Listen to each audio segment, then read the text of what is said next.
לא לפחד, השם אלוקיך הולך איתך. עם ישראל לא מפחד, השם אלוקינו השם אחד.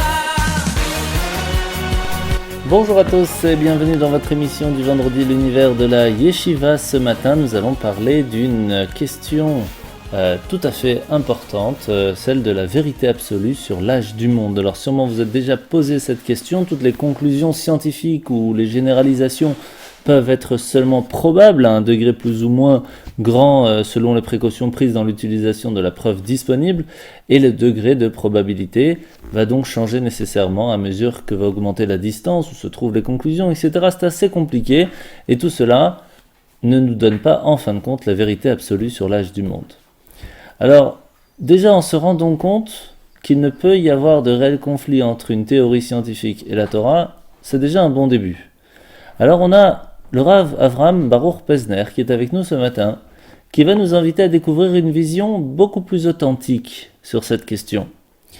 Mais sachez qu'il faut suivre, parce que cela se fera en 3 semaines, une partie cette semaine, etc. Et vous aurez la réponse complète seulement dans 3 semaines. Voici la première partie, écoutons le Rav Avraham Baruch Pesner. Shalom Uvracha.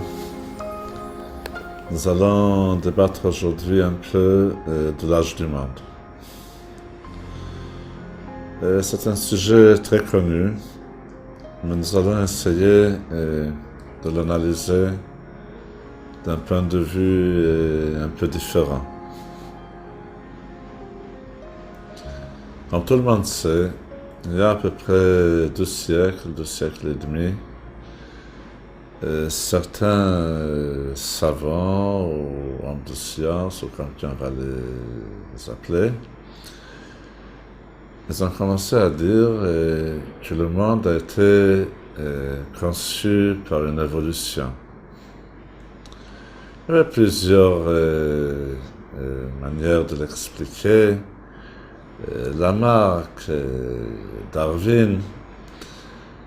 En fin de compte, ce qui a été retenu par la plupart des scientifiques et des non-scientifiques du 19e siècle, c'était l'évolution de Darwin, d'après laquelle le monde a été conçu peu à peu, par étapes. L'homme est une évolution qui commence avec un certain genre de chimpanzé, des singes, et avec le temps, ce singe s'est développé en être humain. Le singe aussi, c'est un descendant de certains poissons, etc. Et d'après cela, bien sûr, ils étaient obligés de dire que le monde a été conçu depuis des millions et des milliards d'années. Ils sont arrivés à peu près 15 milliards d'années. Tout simplement pour donner au temps de faire tout ça, parce que c'est pas en 1 minute ou en quelques jours que ça se fait. Ensuite, avec le temps, on a, cette théorie de l'évolution a été montée de grade. On a commencé à parler d'un Big Bang, d'une certaine explosion qui a été quelque part, et de cette explosion, peu à peu, les choses se sont développées d'une certaine manière. Dès que cette théorie de Darwin et compagnie est venue au monde, elle a été acclamée et par la foule, et surtout par certains scientifiques de l'époque, et d'une manière inattendue, ou peut-être oui attendue, c'est devenu quelque chose d'évident, quelque chose qu'on enseigne dans les écoles, dans les lycées, dans les universités. Et non seulement ça,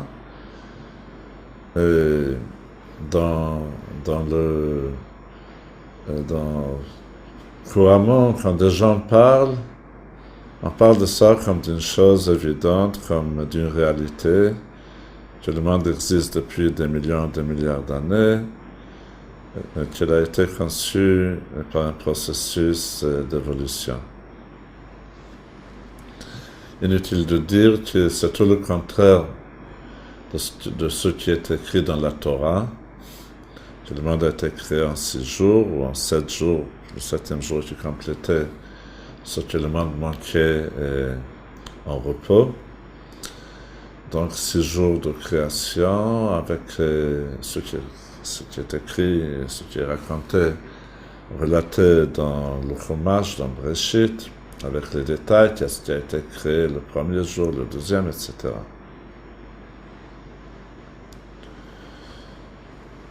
Bien entendu, quand cette théorie a été diffusée et connue par tout le monde, alors tous ceux qui croient en la Torah, les Juifs et aussi les Havdil, certains chrétiens et d'autres, étaient dans l'embarras. On était très embarrassés. Voilà, il y a une théorie scientifique qui nous dit que le monde a été créé pendant des millions d'années, enfin, un processus très lent, c'est pas 6 jours, etc., etc. Donc, on a été embarrassés. Ceci malgré le fait que déjà au XIXe siècle, il y avait des dizaines et des dizaines de scientifiques du premier rang qui n'étaient pas du tout d'accord avec cette théorie. Mais, comme je viens de dire, la théorie fut acclamée par tellement de gens et c'est la théorie et ceux qui la soutenaient qui ont été publiés dans les médias de cette époque, de manière que ça a causé un certain embarras.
Shit. באמונה שלמה כל היום צריך לחיות באמונה שלמה באמונה שלמה כל היום צריך לחיות באמונה שלמה באמונה שלמה כל היום צריך לחיות באמונה שלמה באמונה שלמה כל היום צריך לחיות באמונה שלמה באמונה שלמה כל היום צריך לחיות באמונה שלמה באמונה שלמה כל היום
Retrouvez-nous sur radiojudaïka.be.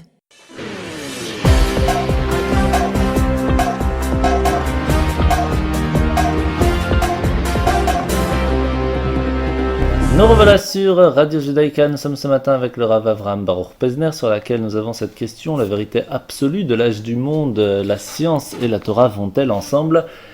Alors après cette première partie de l'explication, est-ce que la Torah est une véritable vérité? Est-ce que c'est une vérité absolue? Comment le savoir? Comment ça se passait au 19e siècle? C'est ce que l'on va écouter tout de suite. Pour savoir ce que la Torah dit est vrai.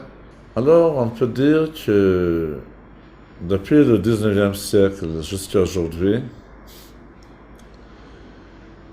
il y a deux manières, ou on peut dire trois, comment gérer cet embarras, cette contradiction entre la théorie scientifique et la Torah. Eh bien, la première approche est très simple.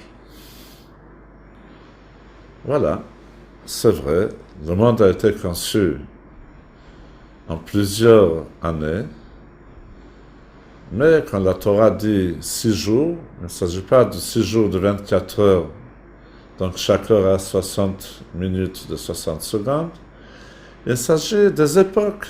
Il y avait une époque, ça peut durer 50 millions d'années, et ces 50 millions d'années, pour la création du monde, ce n'est considéré que comme un jour. Et si on voulait, on pouvait trouver un soutien à cette vue des choses, et dans le verset dans Tehillim, qui est Elef Shanim Beinecha Kiyom et Malki Yavor, 1000 ans devant toi sont comme un jour. Donc voilà, on s'est arrangé, il n'y a aucune contradiction. La Torah ne parle pas d'une journée de 24 heures. Et ainsi de suite. Là, une autre approche qui a commencé il y a à peu près 30-40 ans, surtout, qui fait tout le contraire. On a trouvé que cette théorie non seulement n'a aucune preuve, elle est réfutée de plusieurs points de vue. On peut dire que c'est lui qui a fait un grand travail à ce sujet, je crois que c'était le premier, c'était Avraham Korman d'Eretz Israël dans son livre Evolutia Yahadut, Évolution et Judaïsme, dans laquelle il démontre des falsifications faites par des scientifiques, des falsifications, des mensonges, tout simplement pour pouvoir soutenir cette théorie d'évolution. De nos jours, Zamir Cohen d'Eretz Israël a fait un livre à ce sujet, qui a été aussi traduit en français, dans lequel il démontre avec des photos, avec des documents, d'une manière très claire, la réfutation de toute la théorie de l'évolution. D'une manière générale, on peut dire que plus que la science avance, plus cette théorie se révèle comme être tout à fait ridicule du point de vue scientifique. Et de tous les points de vue, de manière que si au XIXe siècle et dans une grande partie du XXe siècle, la version de la Torah sur la création, qui est la version réelle et vraie, était sur la défense. De nos jours, il y a plusieurs pamphlets et livres qui sont venus pour défendre la théorie de l'évolution, des attaques scientifiques et de toute la science de tout pas. Et tout cela paraît être bien. Voilà, ça a été réfuté et on n'a plus de problème. Mais voilà que le Rabbi de Lubavitch, depuis très longtemps, mais d'une manière résumée et très claire, dans sa lettre très fameuse de l'année Tafshin Chav Gimel, 1963, il réagit à toute cette idée de l'évolution d'une manière tout à fait différente. Il est intéressant de remarquer que cette approche du Rabbi de ce soi-disant problème, entre guillemets, n'est presque pas citée par tous ceux, je parle surtout des juifs pratiquants, Shomrei Mitzvot. Cette approche n'est pas du tout, ou presque pas du tout, citée en tant qu'explication, en tant qu'approche à cette soi-disant contradiction entre la science et la Torah. Et voici ce que le Rabbi dit. Le Rabbi dit, je dis les choses bien en résumé, malgré que les choses déjà dans la lettre du Rabbi sont très résumées, mais on va essayer de faire le résumé. Le Rabbi dit, il n'y a aucune possibilité qu'il y ait une contradiction entre une vérité absolue et la science, car la science n'est pas absolue. Et le Rabbi détaille. Dans la science, il y a deux parties. Il y a la science empirique, c'est-à-dire des choses qui ont été prouvées par des faits, des choses mesurées, etc. Il y a les théories scientifiques, qui ont une certaine base, mais qui ne sont pas prouvées. Même la science empirique, d'après la définition de la science elle-même, n'est pas absolue. Il y a tellement de vérités scientifiques, empiriques, qui étaient connues pendant des siècles ou des décennies, et qui en fin de compte sont avérées comme non exactes ou comme non existantes.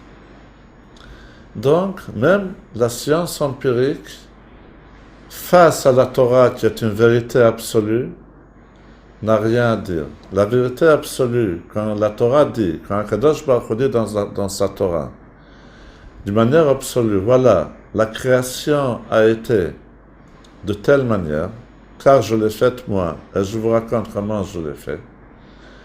Ça, c'est une vérité absolue. Quand ensuite on vient, même avec des preuves empiriques, pour dire, voilà, c'était d'une autre manière, c'est, et je vais le dire en mes mots, comme ce qui est dit dans la Gemara, Bari v'shema bari adif.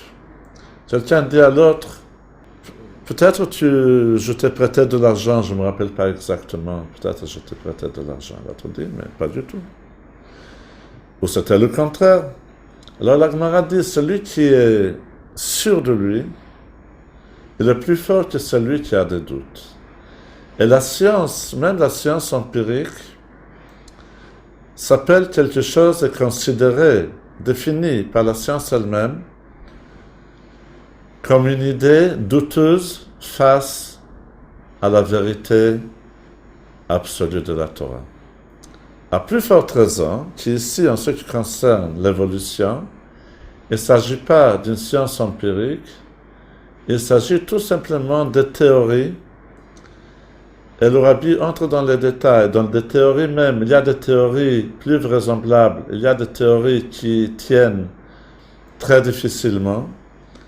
Et la théorie de l'évolution, qui même par ses auteurs est appelée théorie, et pas plus que théorie, elle appartient aux théories les plus faibles qu'il y a. Donc, une théorie très faible face à la vérité absolue de la Torah ne peut pas tenir tête. C'est la vérité de la Torah qui est vraie, la vérité absolue.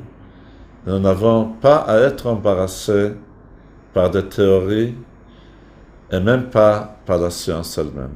Voilà en quelques mots ce que le Rabbi dit.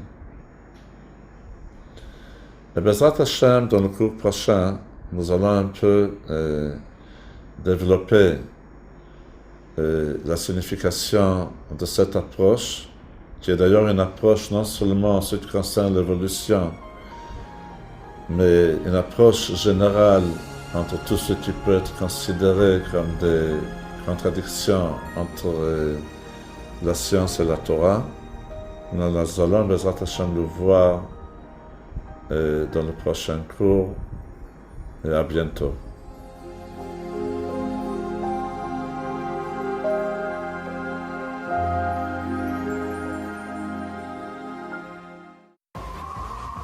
Everybody come along for the ride. Hey, are you really gonna stay inside? Yeah, put your hands in the air. Yeah, we're going somewhere. Hey, everybody come along for the ride. Hey, are you really gonna stay inside? Yeah, put your hands in the air. Oh yeah, we're gonna be there.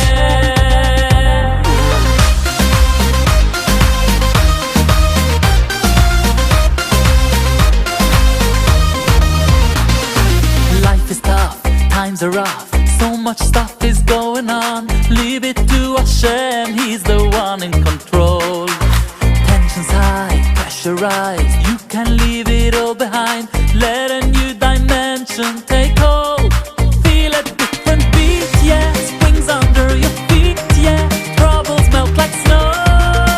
Let it go.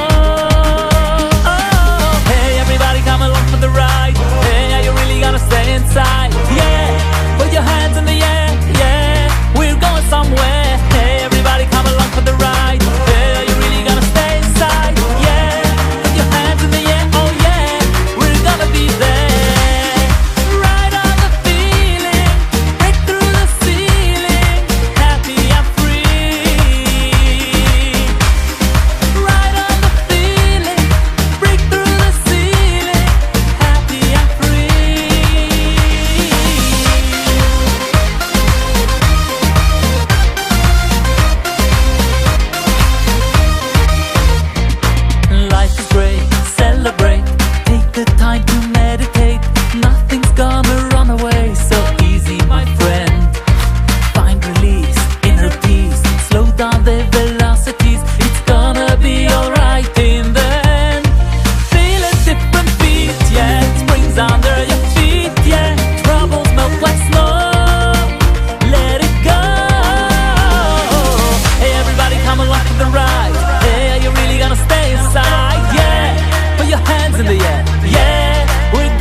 come along for the ride? Hey, are you really gonna stay inside? Yeah, put your hands in the air, yeah, we're going somewhere. Hey, everybody come along for the ride.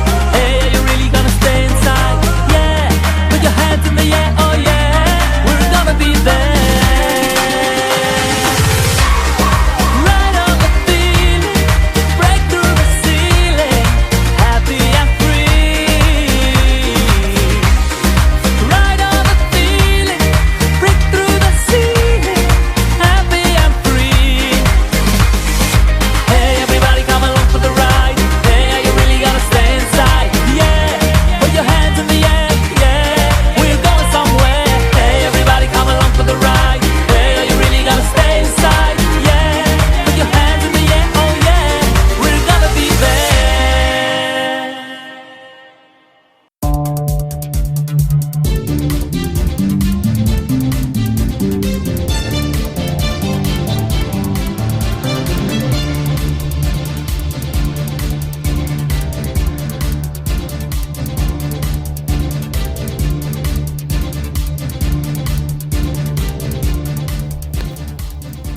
Passons maintenant aux informations. La première, c'est la cérémonie de fin des Shivas de Madame Esther Ederi, qui était Shlucha à Netivot, fille de Baba Saleh, qui s'est passée donc dans la rue avec énormément de monde, surtout bien sûr de la famille Abou Khatsira de Baba Saleh. Le chanteur Israël Jéroufi, qui écrit un Sefer Torah à la mémoire de sa fille Chaya Hadar, de 8 ans, qui est partie il y a plus d'un an. Ce Sefer Torah, ça a commencé juste après le décès et vient de se finir cette semaine.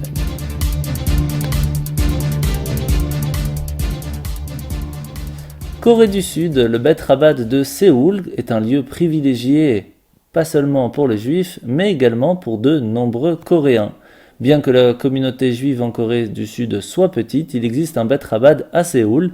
Et comme le dit le Rav Osher Litzman, nous avons vécu le grand événement des Jeux Olympiques. Cette année, nous avons dû accueillir au Bet Rabbad des centaines d'invités, mais c'est la première fois que nous devions accueillir autant de Juifs à la fois. Selon lui, il y a plus de 1000 Juifs qui vivent en Corée du Sud.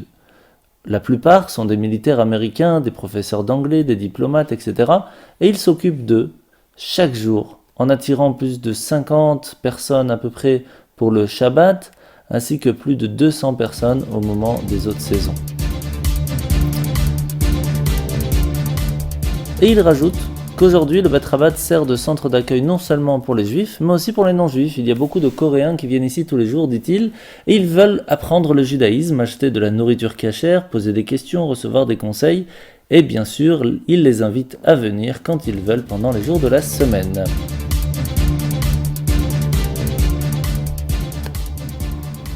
Parlons maintenant du professeur Branover. Comme vous devez sûrement avoir entendu son nom, le professeur Herman ou Irmiyahu Branover est une autorité mondialement reconnue dans le monde scientifique, notamment dans le domaine de la magnéto-hydrodynamique. Et lorsqu'il était en Russie, les recherches du professeur Branover dans ce domaine lui acquirent une réputation internationale, mais lorsque le professeur Branover a fait une demande d'émigration pour aller en Israël, sa carrière en Union soviétique prit fin brutalement. Il a été exclu de l'Académie des sciences, de Riga, on l'a empêché de poursuivre ses recherches, etc. Jusqu'au moment où, en fin de compte, il émigra en Israël en 1972, où il devient un juif pratiquant et a été un des membres clandestins du mouvement Lubavitch.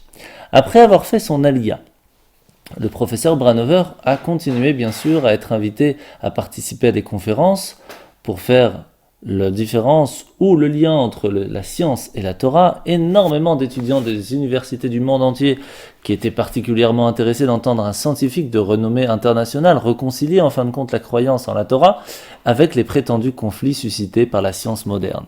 En 1973, raconte le professeur Branover, il a participé à une série de conférences aux États-Unis et juste avant une intervention, il a eu le privilège d'avoir une entrevue avec le rabbi de Lubavitch. Entre autres choses, il lui a expliqué son voyage en Pennsylvanie.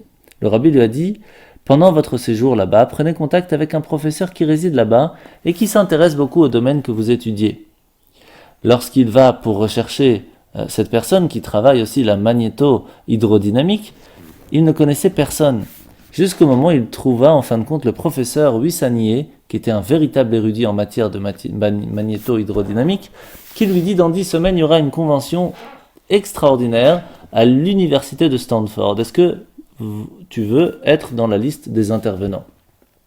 Au début, il refuse, puis le rabbi lui dit d'y aller, et un résultat, bien sûr, a été évidemment très fort, puisque là-bas, il rencontra en fin de compte 2 représentants de l'Office national de recherche qui connaissaient ses travaux, et qui vont lui dire « Nous allons pas seulement vous aider à continuer vos recherches, mais vous aider à établir votre laboratoire en Israël, et c'est là-bas qu'a commencé ses travaux à Beersheva, où il continue jusqu'à aujourd'hui. Eh bien, sachez que la marine américaine lui a renouvelé plus de 6 fois son contrat, et celui-là lui a coûté plus de 15 millions de dollars, qui a été financé par le gouvernement américain, et qui en fin de compte a amené bien plus, comme vous devez sûrement le savoir. Une des choses intéressantes que le professeur Branover nous raconte sur le rabbi de Lubavitch, c'est qu'une fois, lors d'une conférence, le rabbi lui dit « Vous devez communiquer un message important.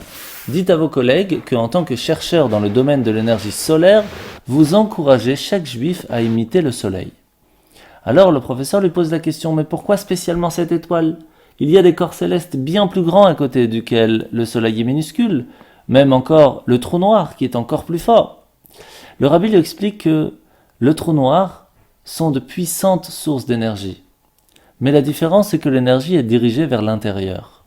Le trou noir attire tout, y compris l'énergie qu'ils émettent vers eux-mêmes, c'est tout vers eux-mêmes. Le soleil, en revanche, il donne, et il donne généreusement. Il donne de lui-même à l'ensemble du système planétaire. De la même façon, un juif doit rayonner comme le soleil d'Ahavat Israël, d'amour pour son prochain. Car après tout, si le soleil était seulement en mesure de chauffer sa propre masse, qui lui aurait prêté la moindre attention ? La même chose, un juif se doit d'aider son prochain. Le samedi 28 mai 2018, dans le sud des États-Unis, après être brusquement tombé malade quelques semaines auparavant, c'est l'astronaute Alan Bean, le 4e homme à avoir marché sur la Lune, qui est mort à ce jour-là. Il faut savoir qu'il a effectué 2 missions dans l'espace, dont Apollo 12 en 1969, et il avait même été précédé par, bien sûr, Neil Armstrong, puisqu'il est monté en fin de compte sur la Lune. Sauf que en 1968, la veille, la mission spatiale Apollo 8, autour de la Lune, où il se trouvait à l'intérieur, le rabbi raconte « Hier a eu lieu un événement unique dans les annales de l'histoire. Un vaisseau spatial avec 3 hommes à bord s'est approché de la Lune, tournant autour à quelques reprises, photographiant sa partie éclairée et sa partie cachée, sont revenus sains et saufs vers la Terre. Le Baal Shem Tov nous enseigne que l'homme doit tirer un enseignement de chaque événement. Les détails de cet événement peuvent nous apprendre quelque chose de très important. Car 24 heures avant la fin de ce voyage dans l'espace a eu lieu un autre événement, une conférence organisée par le mouvement Chabad, et un participant a posé une question. Et le rabbi dit que ce voyage nous donne la réponse. La question était la suivante.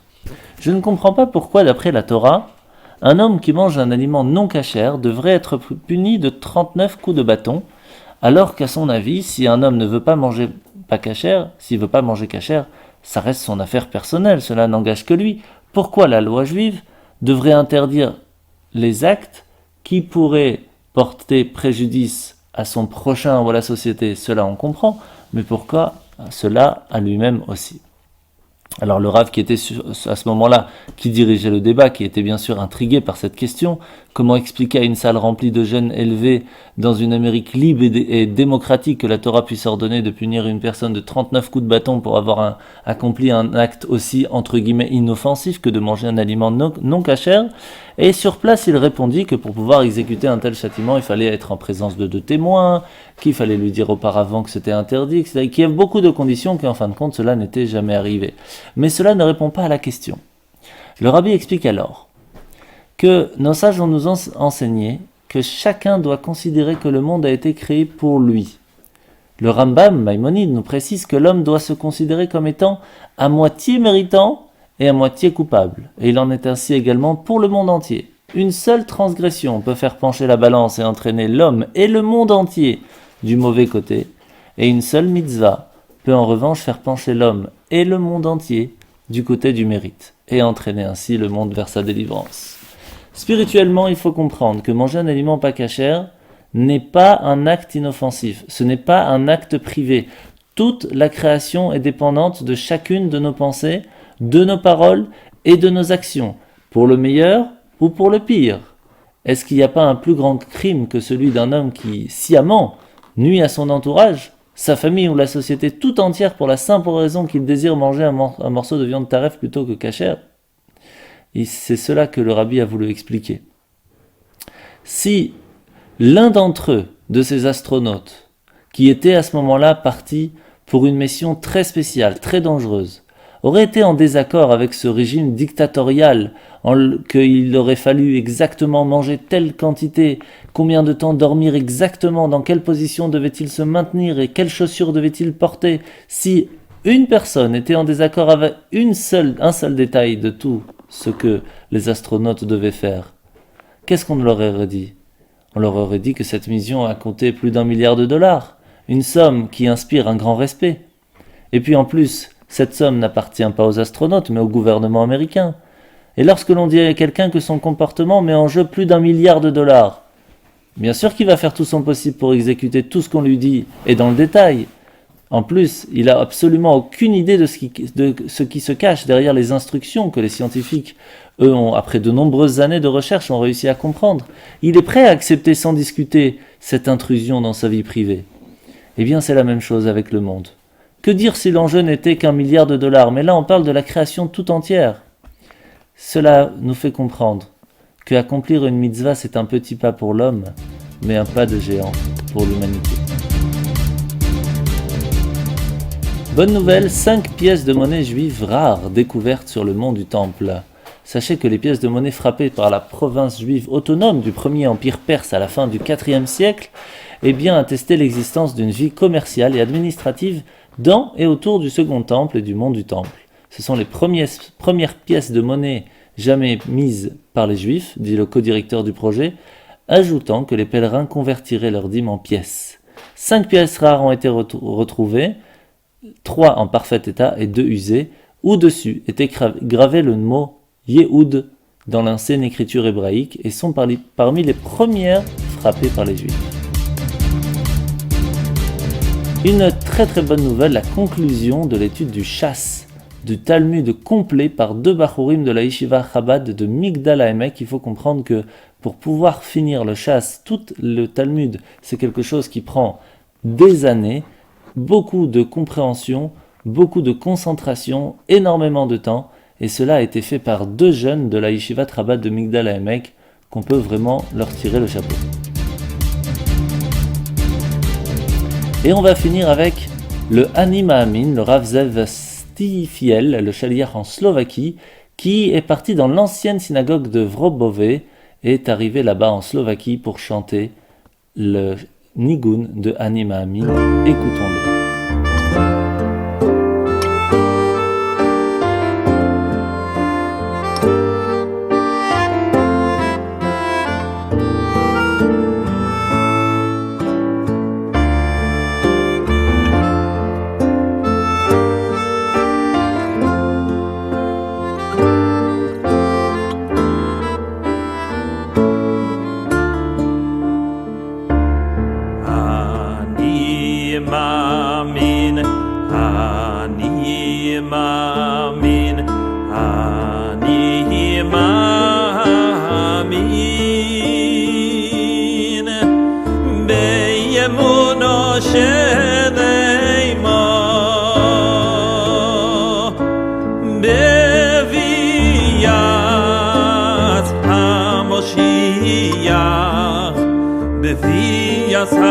Moshiach ani maamin bevias ha-Moshiach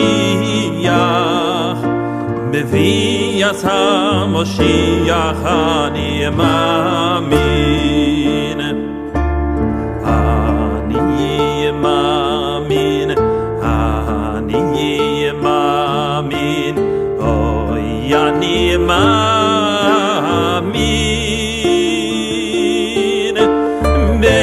Emuno שלמה בביאת המשיח בביאת המשיח אני מאמין בביאת המשיח בביאת המשיח אני מאמין אני מאמין אני מאמין אני מאמין באמונו של אמו בביאת המשיח בביאת המשיח אני מאמין ויף על פי שישמח עם כל זה אני מאמין ויף על פי שישמח עם כל זה אני מאמין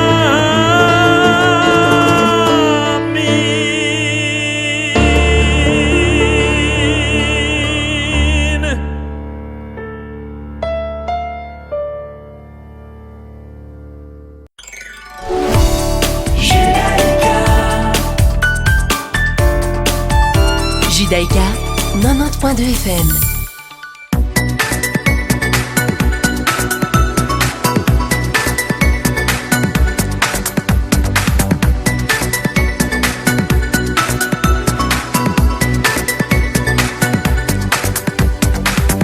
Parashat Be'alotra.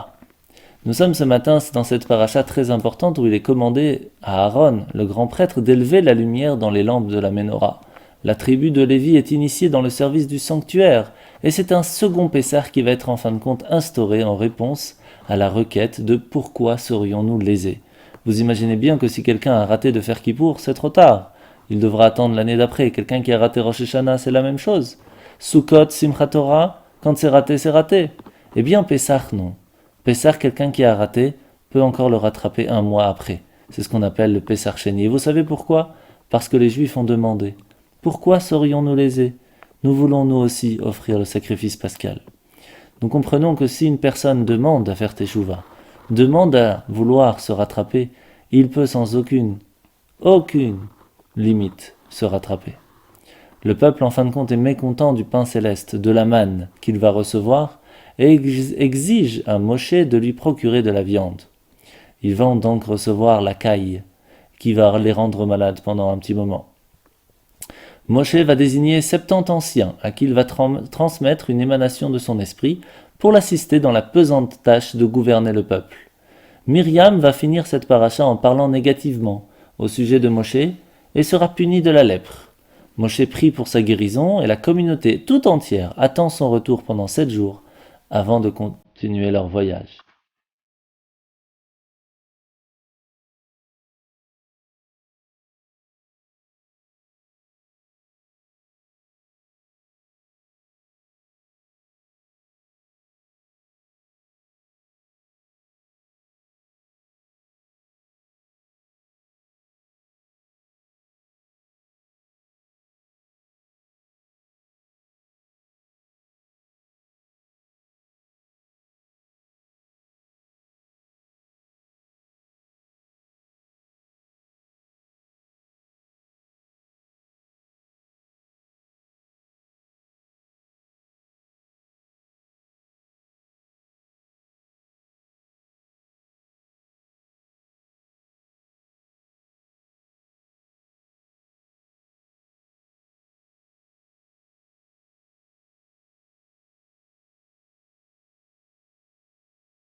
Et bien voilà, c'est ainsi que finit notre émission ce matin. Avant de finir, je voulais quand même remercier énormément le Rav Pesner qui est avec nous ce matin et qui sera encore avec nous pour les 2 prochaines semaines pour nous expliquer la véritable âge du monde, ainsi que Torah de vie et bien sûr le Rav Raphaël Halimi qui est toujours présent avec nous.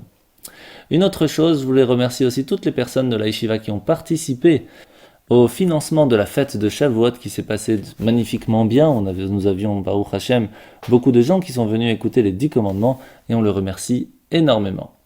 Alors l'allumage de bougies ce soir sera à 21h28. Je vous rappelle que nous sommes Parashat Be'alotra et Shabbat se finira à 22h57. Je vous souhaite de passer un très très bon Shabbat et à la semaine prochaine. Shabbat Shalom. לא לפחד, השם אלוקיך הולך איתך. עם ישראל לא מפחד, השם אלוקינו השם אחד.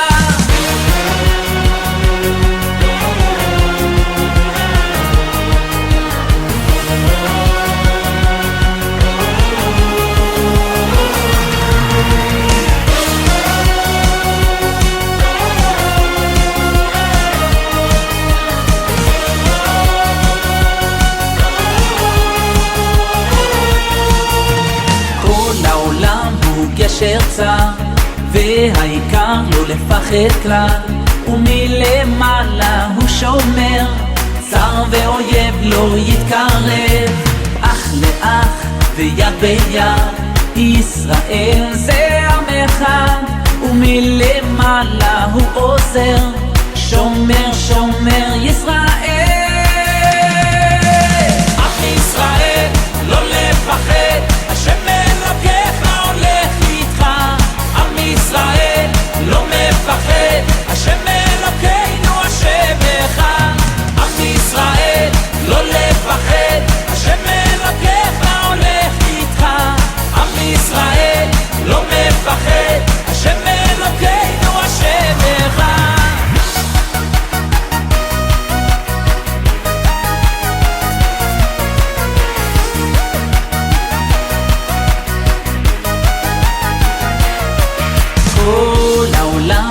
גשר צר, והעיקר לא לפחד כלל, ומלמעלה הוא שומר, צר ואויב לא יתקרב, אח לאח ויד ביד, ישראל זה עמך, ומלמעלה הוא עוזר, שומר שומר ישראל.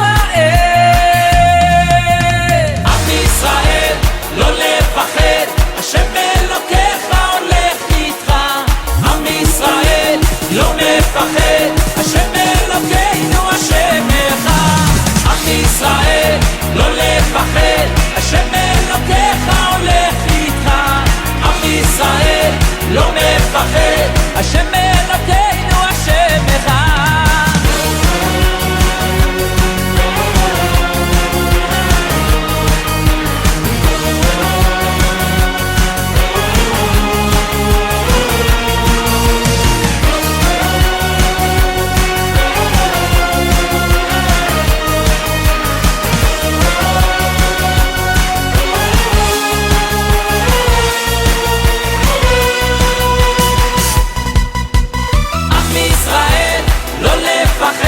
השם אלוקיך הולך איתך. עם ישראל לא מפחד, השם